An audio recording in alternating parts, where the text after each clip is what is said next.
The original Crysis was applauded for its sandbox-style approach to the FPS genre, and it struck a chord with PC gamers looking for an excellent shooter. And it was pretty. Very pretty. However, some people felt that its gameplay was a little too slow-paced and cerebral. Crysis Warhead is the answer to that criticism. Simply put, Crysis Warhead is the FPS equivalent of a summer action movie. There are still large amounts of freedom as to how you approach a situation, but everything is intensified. The game takes place on the other side of the original Crysis Island, and the story runs concurrently with the first game's story. The difference is that you now play as British Sergeant Michael Sykes, who is aptly named Psycho. This character's reckless abandon combined with third-person cutscenes creates a much more cinematic game than its predecessor. The gameplay is the same as ever. You rely on the nanosuit to give you superhuman abilities and terrorize soldiers in a Predator-like fashion.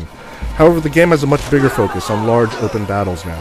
There is much less of a lull between fights, and now some battles even combine with other battles to create a fast-paced game of shoot, move, and cover.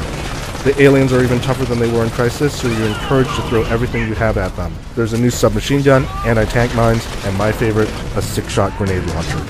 The single-player game lasted about 5 hours for me, which is not terrible since this game retails for $20 less than Crysis. However, the much-improved multiplayer component called Crysis Wars makes Warhead an even better deal.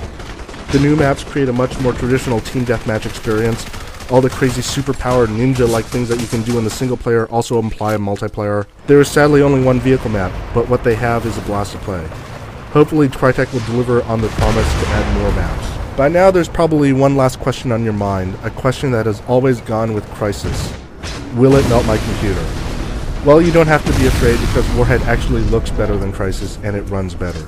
The engine has been better optimized, there's more definition to the terrain, and lighting and particle effects have gotten big boosts. You would expect these improvements to take a bigger hit on performance. After all, the first Crysis is still one of the best looking games out there, but there are still great results on my high-end PC, a slightly older PC with a 8000 GTS, and the much vaulted $700 Crysis PC that Crytek and EA have been touting. I was playing on the highest setting and a high resolution for each instance, and you'll get even better results if you scale the settings down slightly. The game will look great either way. Warhead is a more coherent game than the original Crysis.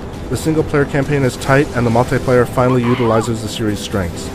This is not just a tech demo, the gameplay is intelligent. You are rewarded for experimenting, and almost every complaint about Crysis has been addressed. In other words, you'd be hard-pressed to find a better PC shooter this year. For the full written review, shoot over to IGN.com.